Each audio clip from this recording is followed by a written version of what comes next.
I am very pleased to introduce Dingqing, who's a PhD student at UBC, right here in British Columbia.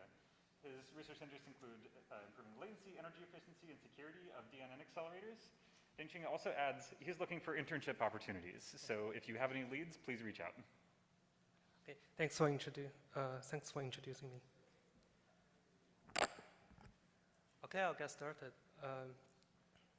Hello, everyone. I'm Dingqing from University of British Columbia.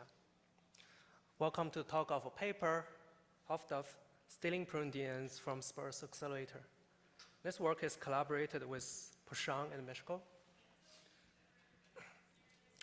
In this paper, we developed an attack that steals pruned DNNs from sparse accelerators. This is an extremely challenging problem as directly adopting dense attack yielding intractable number of solutions.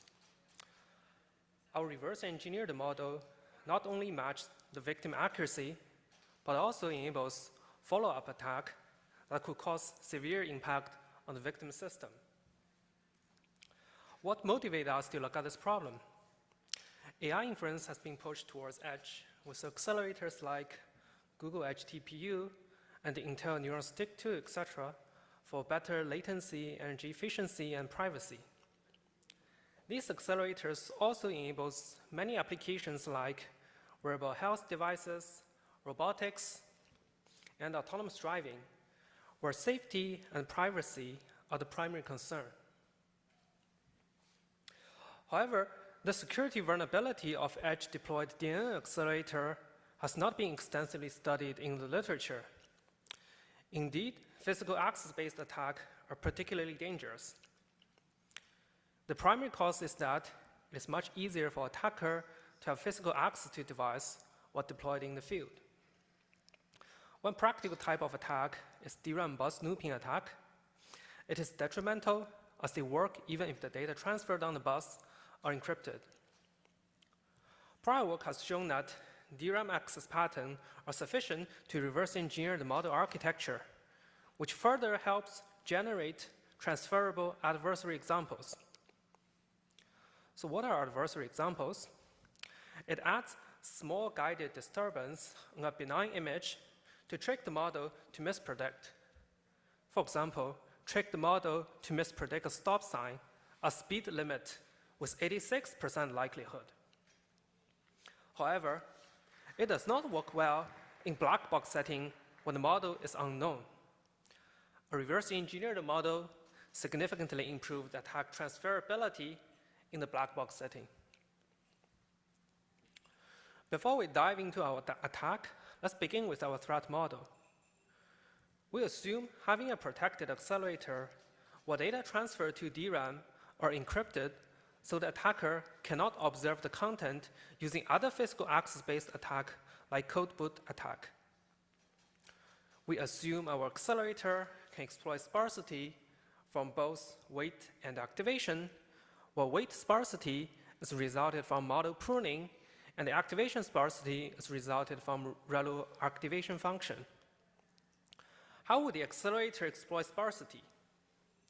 One technique is zero compression to avoid redundant data transfer that saves energy and bandwidth. The other technique is zero skipping, where ineffectual MAC operations are skipped to save compute cycles. In terms of our adversarial, we assume the attacker can snoop on the DRAM bus and obtain off-chip accesses, but not the content. Some processing on the raw trace can reveal tensor volume for each layer's input activation, weight, and output activation. Please refer to the paper for details. Meanwhile, we assume the attacker have control over I/O, such as faking camera input. The objective of the attack is to find the model architecture from the pruned model. How to crack the model given revealed tensor volume shown in previous slide.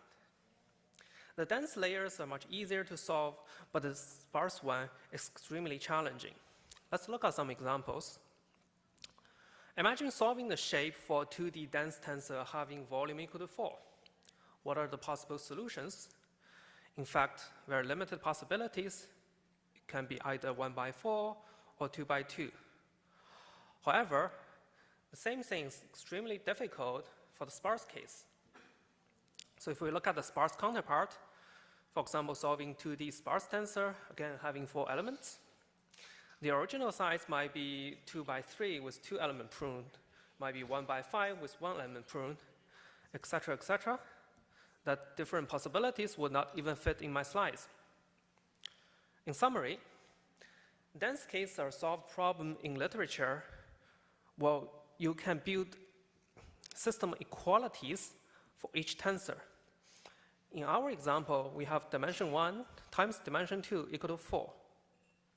Establishing system equations on different tensors with some constraints yield unique solution for most of the layers, which corresponds to a constant-sized solution space.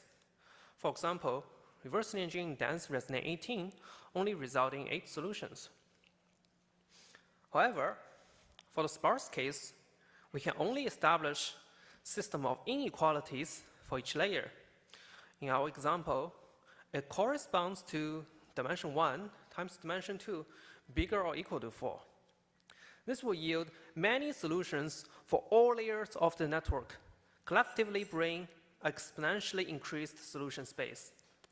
Here, over 4 times 10 to the 96 possibilities for sparse resonate 18. So we wonder, are sparse accelerators inherently secure? Our answer is, of course, no. What have we learned so far?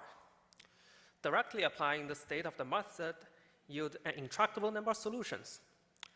Therefore, we demand to take a new approach that hopefully yields some model architecture information directly. The sparse accelerator have other vulnerability or potential new opportunities. We find that the compressed activation footprints are dynamic. For example, the sparse output activation footprint for input 1 differ with that for another input. So why not probing with carefully constructed inputs, leaking information based on dynamic response? In the next slide, we'll show a toy example that leaks information about filter size directly, leveraging a ubiquitous property in convolution called the boundary effect.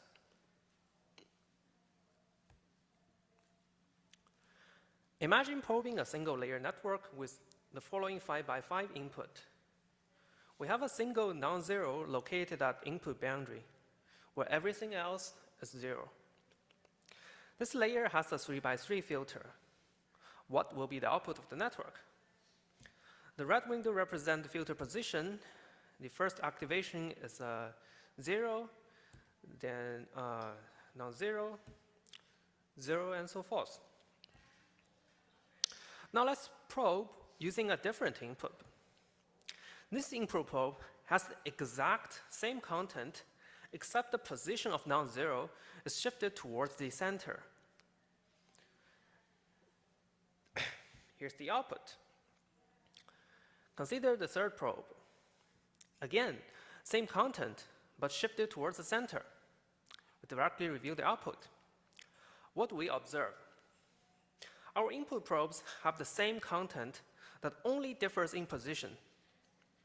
If we consider the convolution filter as a feature detector, it shall produce the same response for the same feature no matter where it locates.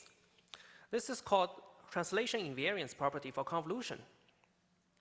This is indeed the case with our second and third probe. However, this is not true with the first probe, where the feature to detect locates at the input boundary. Such a difference is detectable despite encryption, as the compressed size differs.